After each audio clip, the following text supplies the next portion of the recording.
Assalamualaikum warahmatullahi wabarakatuh. Alhamdulillah rabbil alamin wa bihi nasta'in ala umuri dunya waddin. Wassalatu wassalamu ala asyrafil anbiya wal mursalin wa ala alihi wa ashabihi ajma'in amma ba'd. Akhwatal iman, jamaah salat maghrib dan insyaallah juga salat isya yang dimuliakan Allah Subhanahu wa taala. Ada Sayyid Dr. Al-Mi'sarawi, ya. Beliau ketua Islamic Center di salah satu Islamic Center di Amerika, orang asli Mesir. Jadi beliau pernah menyampaikan dua surat di dalam Al-Quranul Karim yang diawali dengan kata wailun, surat Al-Mutaffifin dan surah Al-Humazah. Ya, jazakallah. Wailun lil mutaffifin dan kemudian wailun likulli humazatil lumazah. Kata beliau, wailun lil mutaffifin, ancaman kepada orang yang merugikan harta orang lain. Wailun likulli humazatil lumazah, ancaman kepada orang yang merugikan martabat nama baik orang lain. Nah, rahimakumullah, dalam kesempatan ini insyaallah kita bahas dua hal ini. Tentunya ini untuk kita bersama, ya, untuk saya pribadi, agar tidak tergelincir. Kalau terlanjur sudah tergelincir, agar segera bisa kembali bertobat dan juga mudah-mudahan bisa menjadi ilmu buat kita semua yang hadir di tempat yang mulia ini. Nah, rahimakumullah, kita mulai dari yang pertama, ya, tentang, karena begitu urutannya di dalam Al-Quran. Jadi walaupun ada banyak kata wailun di dalam Al-Quran, tapi surat yang diawali dengan kata wail itu hanya dua saja, Al-Mutaffifin dan Al-Humazah. Sehingga kita harus waspada tentunya di dalam bahasa Arab itu kan. Ini Pak Heru ini yang pernah belajar bahasa Arab sama saya. Mungkin bapak-bapak juga pasti sudah pernah belajar bahasa Arab. Bahasa Arab itu apa yang di awal kalimat itu merupakan suatu yang paling penting. Jadi dia kayak semacam gak terlalu berpihak pada teori deduksi induksi begitu. Ya, jadi apa yang Allah sampaikan.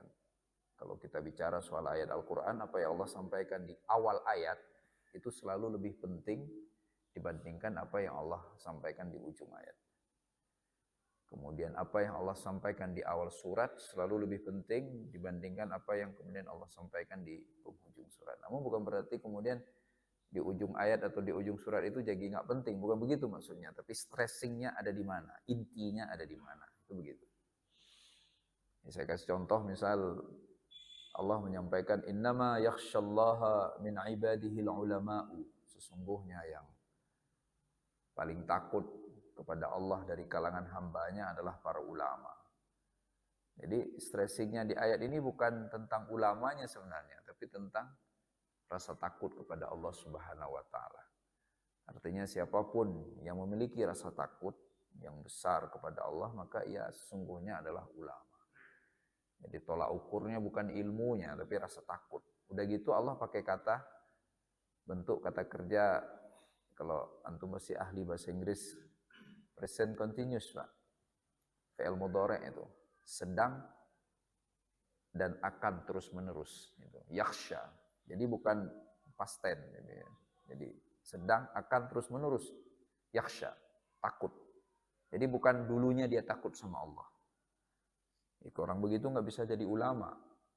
Jadi ulama itu yang dulunya dia takut, sekarang dia takut, terus menerus dia takut. Dalam keadaan apapun dia takut. Dalam kondisi apapun dia takut. Takutnya kepada Allah Subhanahu wa taala. Nah, itulah baru dikatakan ulama. Jadi karena apa? Karena sesungguhnya kalau dari pendekatan bahasa, ayat ini ya boleh saja diutaati. Innama al-ulama'u man yakhshallaha, man yakhshawnallaha. Boleh begitu bunyinya. Sungguhnya ulama adalah orang yang takut Allah. Tapi enggak begitu bunyi ayatnya. Sesungguhnya yang takut kepada Allah dari hamba Allah adalah para ulama. Jadi dimulai dengan kualifikasinya dulu. Maka saudaraku yang dimuliakan Allah SWT, tentunya ada pesan penting yang Allah Azza wa Jalla ingin tampilkan melalui dua surat ini, sehingga kata well itu langsung di awal surat. Di ayat pertama, kemudian letaknya di awal surat. Masya Allah. Sudahlah begitu, nama suratnya mengadopsi jenis wailun apa? Ya kan? Surat Mutaffifin, wailun lil mutaffifin. Surah Al-Humazah, wailun likulli humazatin lumazah. Ya salam. Maka itu insya Allah yang akan kita bahas pada malam hari ini. Yang pertama kita berangkat dari Al-Mutaffifin, rahimakumullah. Ya, Al-Mutaffifin, jadi kedua-dua surat ini, ulama sepakat baik Mutaffifin maupun Humazah itu turunnya di fase Mekah. Walaupun untuk Mutaffifin ada perbedaan, ya, perbedaan pendapat. Kenapa? Karena ada isu soal transaksi jual beli, itu kan orang curang dalam jual beli. Berarti masuk dalam bab fikih muamalah. Nah biasanya kalau sudah bicara fikih muamalah kan berarti masuk dalam kategori kajian syariah. Kajian syariah itu biasanya setelah Nabi hijrah dari Mekah ke Madinah. Karena waktu fase Mekah itu fokusnya pada perkara akidah. Nah sehingga muncullah perbedaan pendapat. Yang Zamakhsyari, tafsir Kasyaf itu beliau bilangnya ini surat Madaniyah. Tapi Imam Ibnu Katsir nyebutnya ini Makkiyah. Ya, Qurtubi dalam tafsirnya beliau menukil pendapat kedua belah pihak. Ya, semuanya ulama, semuanya ada sahabat bahkan. Ada yang menyebutkan Makkah, ada yang menyebutkan Madinah. Al-Muhim rahimakumullah. Kenapa timbul perbedaan? Karena di dalam surah Al-Mutaffifin ada pembahasan tentang ketauhidan, tentang ancaman neraka, tentang nikmatnya surga. Di saat yang sama di dalam surah Mutaffifin ada aturan-aturan yang harus kita jalankan dalam berinteraksi, dalam bermuamalah. Nah, wailun lil mutaffifin. Wailun. Apa makna wail sebenarnya? Makna wail itu Pak ada dua yang makna besarnya. Yang pertama wail itu berarti asyarru wal halak. Yang kedua wail itu berarti wadin fi jahannam. Jadi wail itu berarti sangat buruk dan pasti akan binasa. Yang kedua berarti nama salah satu lembah yang ada di dalam neraka. Jadi kalau sebenarnya kedua hal ini kan saling berkaitan. Kalau orang sudah dicap oleh Allah, ya terfonis oleh Allah dengan fonis wailun, pasti orang itu buruk, pasti akan binasa. Binasa itu selalu berkonotasi neraka. Nggak ada binasa berkonotasi surga atau berkonotasi antara surga dan neraka. Karena kita umat Islam tidak percaya ada tempat rada-rada. Tidak ke neraka, tidak ke surga. Maka kita sudah sering sekali bahas ini bahwa Pak, jangan ragu-ragu untuk jadi orang yang sangat baik. Apapun tuduhan manusia kepada kita. Karena nggak ada tempat untuk orang yang setengah-setengah. Ya, jadi kalau buruk sekalian aja. Biar nggak nanggung-nanggung. Ya, karena susah nanti posisinya. Bukan susah posisinya dalam arti repot bagi Allah. Allah nggak ada yang repot bagi Allah. Allah nggak kebeban sama sekali. Cuma masalahnya keluarganya yang kasihan. Ya. Keluarganya ada yang kepedian berasa ini baik kok dia. Tapi keluarganya yang lain mengatakan nggak mungkin ini ke neraka. Akhirnya doanya pun setengah-setengah. Ya, maka kita kalau sudah memilih jalan kebenaran, maka titilah jalan kebenaran itu dengan kesungguhan apapun resikonya. Agar tidak masuk dalam ancaman Allah Azza wa Jalla ini. Nah wailun. Pasti buruk, pasti binasa. Pasti buruk artinya dengan cara apapun, orang kalau sudah masuk kategori mutaffifin, masuk kategori humazah lumazah, dia pasti akan buruk rahimakumullah. Mutaffifin itu dari kata tafif sebenarnya. Tafif itu artinya at-tafih al-haqir. Perkara kecil, perkara yang kalau orang Sumatera bilangnya remeh, ya. Remeh temeh. Jadi sederhana saja itu tafif itu artinya itu arti tafif. Nah, tapi kenapa terus mutaffif apa mutaffif? Kan kalau ada mim itu orangnya mutaffif. Jadi orang yang meremehkan. Apanya yang ia remehkan? Yang ia remehkan itu adalah hak orang lain. Kenapa ia remehkan? Karena dia merasa yang diambil itu kecil. Ya salam. Antum lihat. Jadi di alam ayat ini, ayat pertama surat ini, ketika Allah menggunakan kata tafif, mutaffif, Allah tidak sedang berbicara tentang orang yang mengambil hak orang lain dalam jumlah yang banyak, dalam volume yang besar. Tapi Allah sedang berbicara tentang orang yang mengambil hak orang lain dengan dua keadaan. Yang pertama, dia merasa ini nggak apa-apa, toh sedikit. Yang kedua, memang sedikit yang diambilnya. Jadi dia menyepelekan perilakunya, karena menurutnya apa yang dilakukan itu adalah perkara sepele. Tapi yang tuh lihat, ayat pertama, bunyinya wailun lil mutaffifin. Jadi celakanya itu, buruknya itu berlipat-lipat rahimahumullah. Padahal yang dilakukan sepele, dia pun menganggapnya sepele. Ya salam. Maka kita harus waspadai ini rahimahumullah. Betapa banyak dalam hidup kita pada hari ini, karena kita anggap nggak apa-apa kecil, kita lakukan. Kita semua bertransformasi, udah pasti. Kita pasti pernah, siapapun. Saya mungkin bahkan sering sekali mungkin menganggap itu hal sepele, tidak apa-apa. Orang nggak bakalan marah dan sebagainya. Tapi di hadapan Allah itu dampaknya bisa berabi, rahimahullah, bisa masalah besar. Kenapa? Masalahnya aturan Allah Azza wa Jalla. Ya kan? Aturan Allah Azza wa Jalla. Antum, ini mohon maaf ya, antum pasti pernah main ke terminal kan, Pak? Pernah kan kita ke tempat-tempat yang serem-serem gitu, maksudnya banyak-banyak premannya kan? Dulu saya waktu di Aceh masih daerah operasi militer, Pak. Kan tentara itu suka sebentar-bentar, mungkin antum pernah dinas ke sana masa DOM itu kan tahun-tahun 99 2000 itu kan banyak pagar kawat itu. Terus M16-nya siap diarahkan ke otak kita kan. Ke otak, Pak, bukan ke dada. Jadi kan ada lampu kecil itu. Kalau antum di stop kendaraan, dia langsung ke mata kita itu. Artinya dia ngangkat sekali aja itu dalam hitungan sepersekian detik ya, lewat kita tinggal nama. Nah itu rahimakumullah. Itu rumusnya apa? Jangan sampai papasan mata. Sepele harusnya kan. Kalau hari begini papasan mata sama Pak Haji Munir, enggak masalah. Mau sama orang-orang nggak jelas di pinggir jalan kita jalan, biasa aja kita masa papasan mata itu tatap-tatapan gitu matanya. Enggak apa-apa kan, enggak sengaja tatap-tatapan, biasa aja gitu. Kita nunduk kalau memang enggak ada kepentingan. Tapi kalau dalam kondisi daerah operasi militer itu enggak ada cerita, Pak. Kejadian, jadi kakak saya itu, abang saya bawa mobil kan. Mobil kasih kaca gelap 80%. Ya, aslinya enggak apa-apa, orang tiap hari kita berangkat dari rumah saya ke kampus ke Darussalam. Kakak saya dosen, enggak apa pakai mobil. Pas hari itu, padahal kaca gelap, Pak. Memang di depan kan enggak dikasih kaca gelap. Papasan matanya, dia lihat ke aparat yang sedang bilangnya kita sweeping kalau di Aceh itu. Kampriksa. Dia pas ngelihat begini, di stop. Di stop, tahu nggak dilakuin apa, Pak? Dirobek itu kaca filmnya, pakai sangkur yang ujungnya ada pisau kan? Senapan itu yang model ada pisau kan ada, dirobek, Pak, dirobek. Semua mobil dirobek itu kacanya semuanya. Sampai kakak saya bilang, "Pak, lah kenapa dirobek?" "Kenapa kamu lihat-lihat?" Begitu ya. Itu cuma soal tatapan mata saja. Saya bukan mau cerita itunya, Pak. Itu kan udah lewat, alhamdulillah kita sudah berdamai, udah selesai masalah itu kan. Yang jadi soal adalah kenapa giliran sama manusia, kita jaga betul. Kalau kita tahu orang itu punya pengaruh, punya kuasa, kita jangan sampai kita bermasalah sama orang itu. Iya kan? Iya. Kalau perlu kebunnya dia jangan deket-deket lah. Kalau perlu anaknya dia janganlah kita cari masalah. Kita menjauh sajalah. Udah diamin aja lah. Kita terima aja lah dia ngomong. Itu kalau manusia itu. Giliran sama Allah. Sama Allah, Pak. Penguasa loh ya Allah itu kan.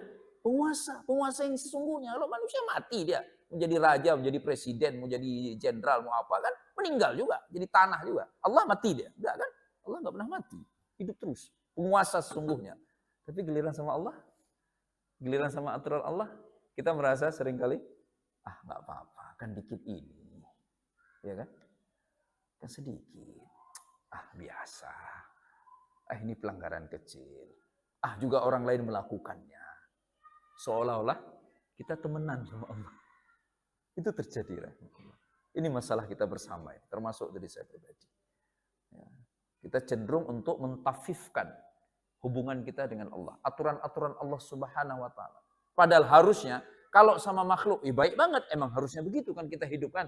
Kalau emang kita tahu orang ini punya kedudukan, terhormat, kita ya nggak enak lah, masa orang itu nggak kita hormati, janganlah sampai terganggu kenyamanannya, kita jangan sampai tatap-tatapan sama dia dan sebagainya. Harusnya kalau begitu sama manusia, lebih-lebih lagi sama Allah, ya kan begitu kan? Iya, harusnya kita cari-cari lagi, apalagi nih yang dari Allah saya nggak boleh. Jangan sampai saya justru deket-deket ke apa yang dilarang oleh Allah Subhanahu wa Ta'ala.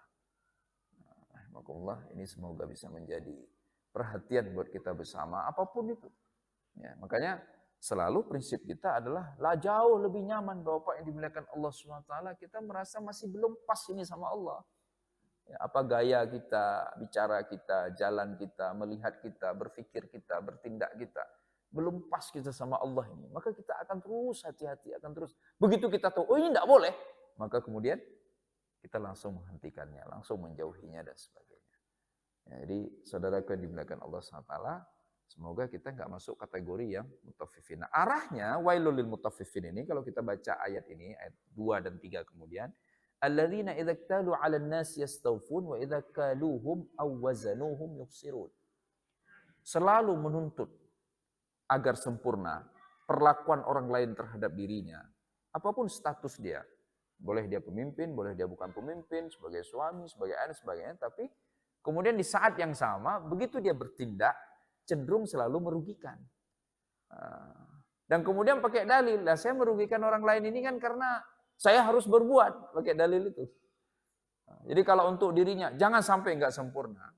Tapi untuk orang lain cenderung merugikan. Itu wailul mutaffifin. Nah, konotasinya ini adalah tentang harta rahimakumullah. Walaupun pada hakikatnya, sungguhnya bisa kita terapkan dalam semua urusan. Ya. Ya. Kita memberikan untuk anak kita apa yang ia butuhkan. Tapi si anak kadang-kadang nggak punya sama sekali perasaan bahwa jangan sampai setelah ayahku membiayai hidupku, membiayai sekolahku, membiayai makanku, membiayai biaya kuliah atau sekolahku, bukankah dia seharusnya berpikir dia harus melaksanakan apa yang seharusnya dilaksanakan. Ya, jadi rahimakumullah, ini jadi tren kehidupan modern ini sekarang. Di mana-mana untuk melihat bahwa bahkan orang berdalil apa? Orang lain kan sama juga gitu. Orang lain begitu, nggak apa-apa, ini kecil. Kalau itu masih sekedar aturan yang dibuat oleh manusia, mungkin oke lah. Tapi kalau sudah aturan yang dibuat oleh Allah Subhanahu wa Ta'ala, maka itu jadi berat, saudaraku yang dimuliakan Allah Subhanahu wa Ta'ala. Ya, ini sudah aturan dari Allah. Ya. Termasuk kemudian selalu menginginkan persepsi positif terhadap dirinya, tetapi tidak pernah berupaya untuk membangun persepsi positif terhadap saudaranya. Ya kan? Jadi kalau menilai orang itu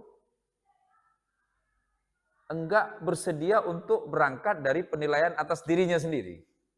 Si fulan begini, si fulan begini. Tapi enggak berangkat dari kenapa kemudian saya harus selalu berhak menilai sementara saya tidak berkenan untuk dinilai. Ya, Masya Allah.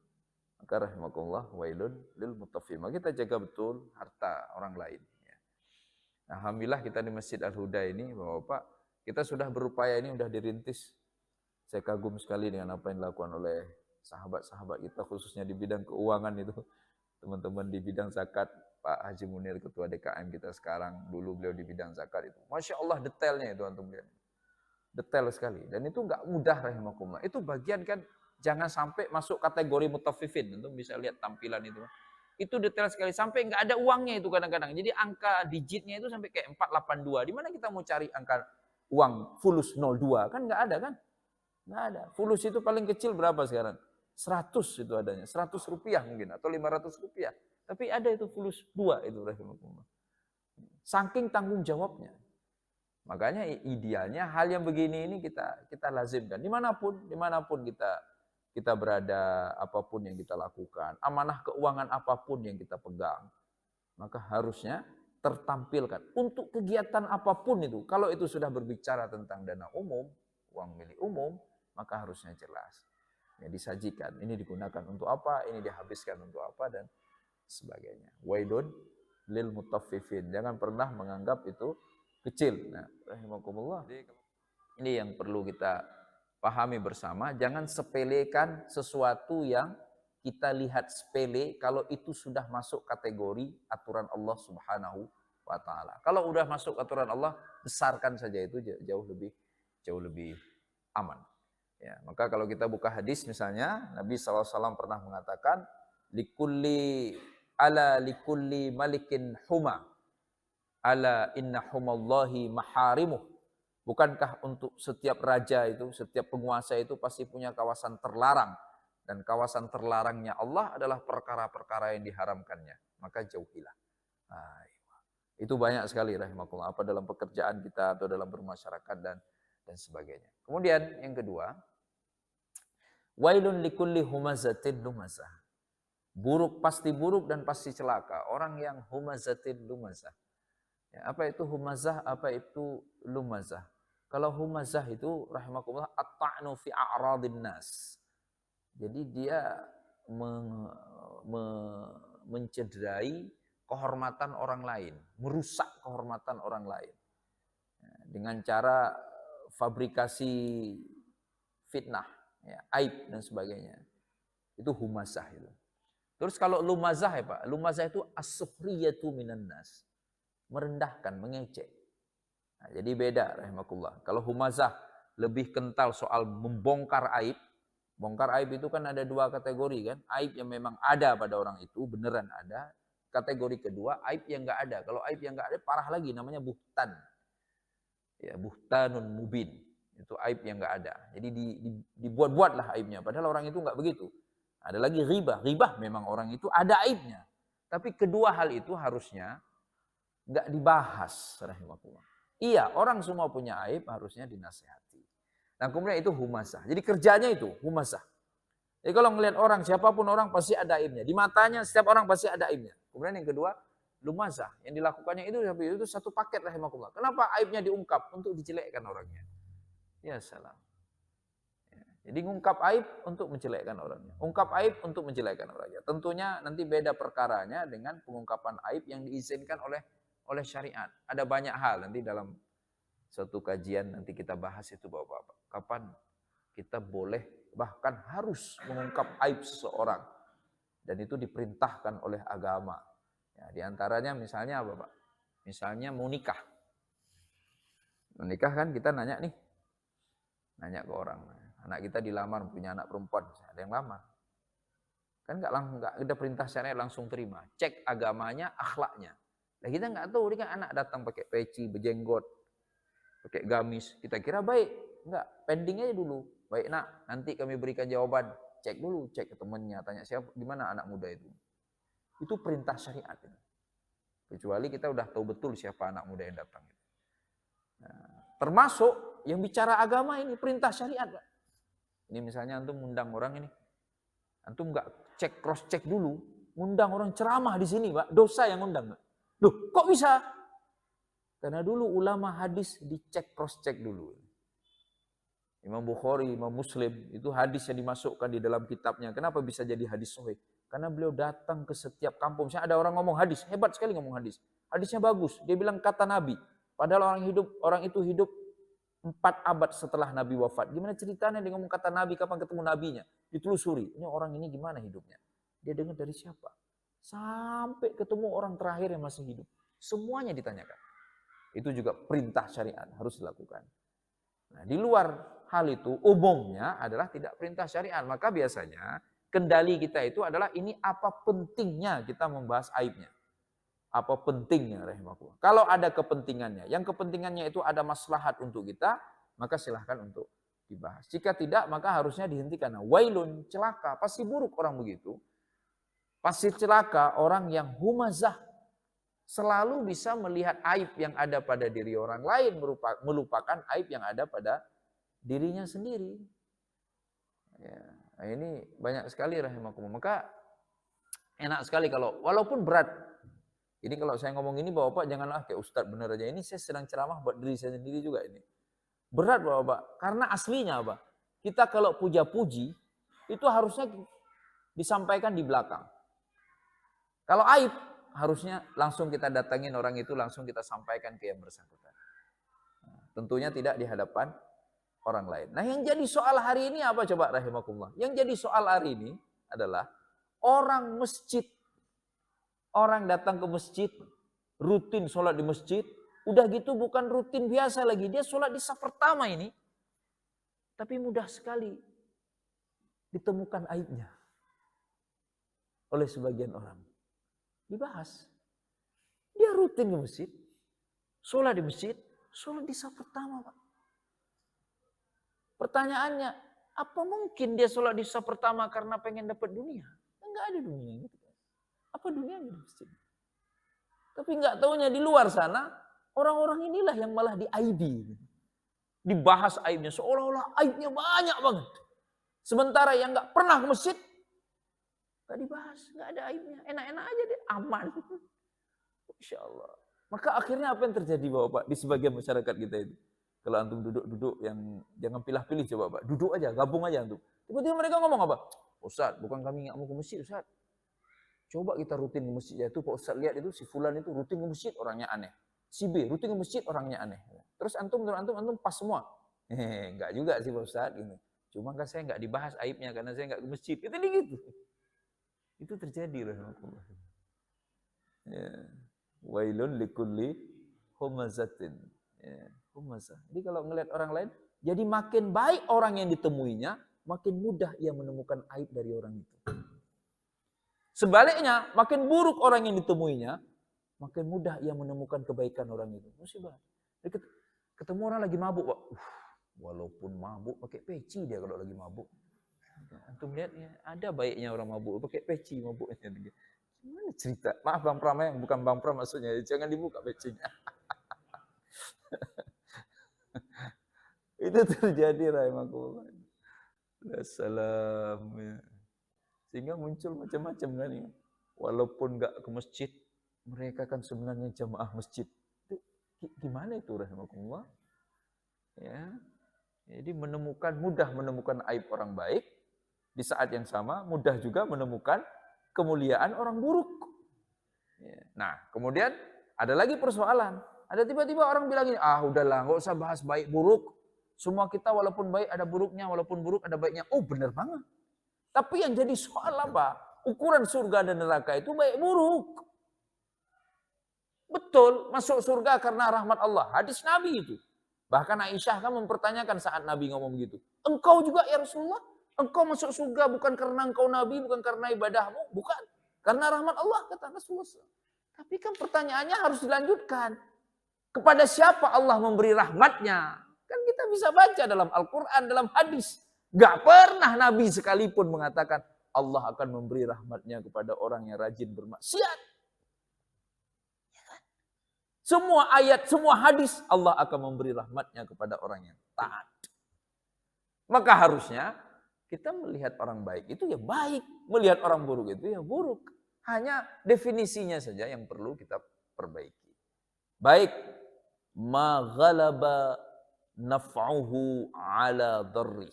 Yang lebih dominan manfaatnya daripada mudaratnya.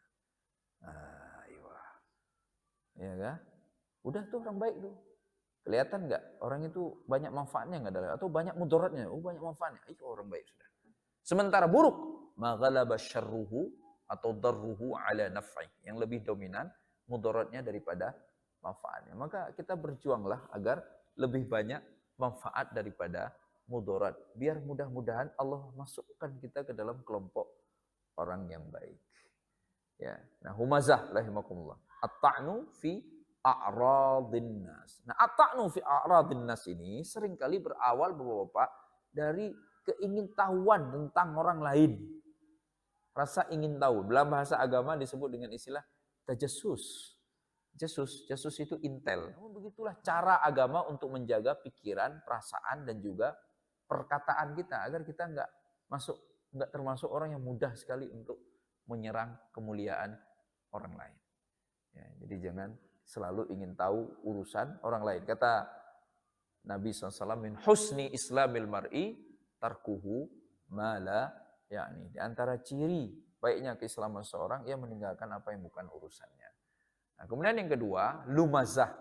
Nah, akhirnya kan direndahkan.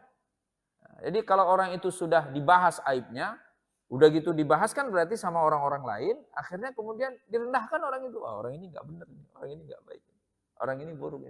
Akan terus seperti itu. Itu paketnya. Humazah pasti lumazah. Ayat ini, rahimakumullah, kata kita lihat sababun nuzulnya. Itu sebenarnya turun, antum tahu, kepada aghniya al-musyrikin. Orang-orang kaya dari kalangan musyrik. Waktu itu namanya kalau di tafsir itu sering disebutkan ada 3 orang. Yang pertama Al-Walid bin Al-Mughirah, kemudian Umayyah bin Khalaf, dan kemudian Ubay bin Khalaf.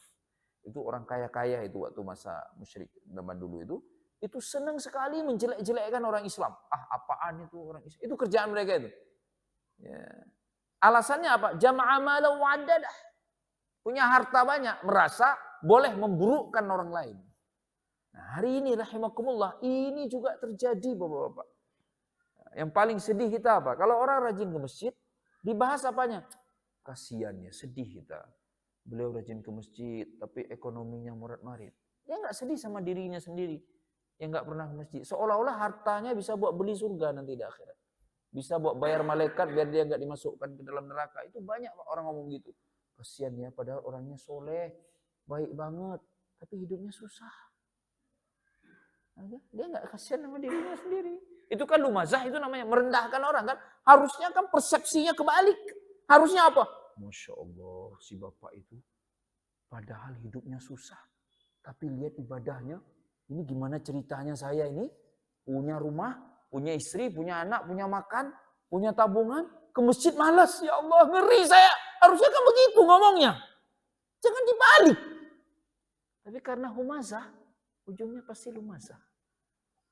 Ya, selalu bisa lihat aib orang lain. Rahimakumullah, pada kesempatan ini, 2 hal ini mudah-mudahan bisa menjadi tambahan nasihat buat kita bersama, termasuk diri saya pribadi. Yang pertama sekali adalah soal harta, soal kepemilikan. Yang kedua adalah soal kehormatan. Maka pastikan jangan sampai ada yang milik orang lain seharusnya, tapi kita tidak memberikannya dengan sempurna. Walaupun itu hal kecil, rahimakumullah. Ya, siapapun kita, makanya saya kalau ngomong sama teman-teman bahwa Pak, kita kadang suka ngomong sampai ingin coba ya, kalau semua pejabat tuh ngaji kek, ya kan? Ya, kalau semua yang punya wewenang, punya kekuasaan, walaupun kecil, walaupun besar, mereka mau ngaji, pasti mereka sedikit banyak akan tergerakkan hatinya. Wah, jangan sampai ini, jangan sampai. Maka terjadi kayak zaman dulu kan? Kayak di masa Umar bin Abdul Aziz. Ya kan? Begitu diangkat jadi pejabat, nggak pernah keluar dari lisan mereka permohonan akan fasilitas. Wala rumah, enggak ada sama sekali. Tapi yang ada dalam pundak mereka apa? Beban. Makanya rata-rata begitu kan. Kalau khalifah-khalifah itu begitu ditunjuk, dia hunus pedang. Setelah dibayar. Untuk apa dia hunus pedang? Aku sekarang ditunjuk kepada pemimpin yang enggak mendukung aku akan berhadapan dengan pedang ini. Tapi kalau ternyata aku salah didiamkan, maka silahkan gunakan pedang ini untuk menghukumiku. Rata-rata begitu, Pak. Ya, itu menunjukkan mereka takut sekali jatuh ke dalam kategori mutaffifin. Semoga Allah jaga kita semuanya. Kita hartanya kan banyak, oh Pak, macam-macam jenisnya kan. Ada fulus, ada rumah, ada halaman, ada tanah, ada banyaklah jenis-jenisnya itu. Nah betul-betul kita perhatikan jangan sampai ada hal-hal kecil yang sebenarnya itu bukan hak kita. Nah kalau saya sampaikan bukan hak kita itu Bapak-bapak, nggak mesti hak orang lain. Bisa jadi bukan hak kita, tapi hak Allah. Kayak orang mohon maaf yang nyebut istilah apa tanah Tuhan. Itu berarti bukan tanah kita, itu selesai. Ya kan? Iya, mau dimanapun letaknya, mau di gunung, mau di padang pasir, mau dimanapun. Begitu itu bukan kita, ya bukan kita. Ya, walaupun itu kecil, maka jangan sepelekan hal sepele kalau itu sudah masuk kategori aturan Allah SWT. Yang kedua, pastikan bahwa tidak ada orang-orang baik bil khusus yang kemudian dibahas secara berulang-ulang aibnya. Enggak ada aib, dicari-cari aibnya. Yang kita paling sedih itu kan begitu, Rem. Peristiwanya 10 tahun lalu atau 15 tahun lalu, tapi aibnya terekam. Kalau ditanya, Pak Haji, antum belum maafkan? Saya sudah maafkan. Tapi yang satu ini bahaya, harus kita waspadai. 15 tahun lalu peristiwanya. Orang kan bisa berubah kan? Iya. Kenapa kita udah kayak Tuhan? Vonis kita harus selalu berlaku pada orang lain, sementara diri kita harus kita merasa bisa terus berubah. Semoga rahimakumullah Allah jaga hati, pikiran kita semuanya. Semoga kita tetap bisa berpikir positif terhadap saudara-saudara kita, bil khusus Bapak-bapak sesama jamaah kita di sini. Makanya kenapa saf dirapatkan. La takhtalifu kan kata Nabi, jangan jarang-jarang, jangan maju mundur, segaris rapat biar hati kita merekat insyaallah. Ya, ini terjadi kadang-kadang di salat di sini kita salat. Nah ini udah habis ya, 1 menit ya Ustaz. Ada orang sholat, Pak. Ini kan kita imam di sini. Kan di tengah ini imam. Jadi kalau berdiri di sebelah kanan imam, ya. Misalnya ini saya di sini. Terus yang di sini berjarak. Itu saya nggak harus begini kan, atau nggak harus saya bingung ini. Enggak, saya merepet ke kiri. Yang kanan ke kiri. Nah kalau seandainya kita di sebelah kanan, sebelah kiri imam, berarti yang sini merapat ke sini, rahimakumullah. Ini kadang-kadang terjadi sudah di Al-Huda ini, mungkin kita sudah lama nggak ngaji. Saya lihat, saya jadi sampai bingung ini. Loh, saya ke sini, yang si bapak ini merasa, oh saya udah di sini nih, Ustadz kok menjauh dari saya. Loh, kenapa Anda nggak ke sini? Ya kan? Cek posisi kita kan imam kita nggak pernah berubah. Lihat, kita sholat di sebelah mana imam. Nah yang di tengah imam, jangan kemana-mana. Berdiri aja. Nggak perlu merapat ke kanan, nggak perlu. Oh dia menjauh, ya salah dia. Nah, makanya diizinkan di dalam syariat kita untuk narik begini. Tapi jangan dikira bercanda. Nanti saya bilang, Manto sini dong. Ustaz apaan sih? Jangan bercanda, jangan ngomong. Ya, kalau ditarik begitu langsung mendekat. Itu boleh rahimakumullah. Tanpa mengeluarkan bunyi ya. Boleh jadi dalam syariat. Jadi antum bisa berdiri gini, antum lagi sholat tangan bisa begini, ini bisa begini langsung. Semoga rahimakumullah sholat kita makin rapat. Semoga kita bisa mendapatkan banyak kebaikan di dalam Islam ini. Sekali lagi, mudah-mudahan harta kita semuanya berhasil kita pastikan itu tidak ada kezaliman di dalamnya. Kemudian pikiran, perasaan kita juga selalu positif terhadap semua saudara-saudara kita. Kita tutup kajian ini dengan kafaratul majelis. Subhanakallahumma bihamdika asyhadu an la ilaha illa anta astaghfiruka wa atubu ilaik. Billahi taufiq wal hidayah. Assalamualaikum warahmatullahi wabarakatuh.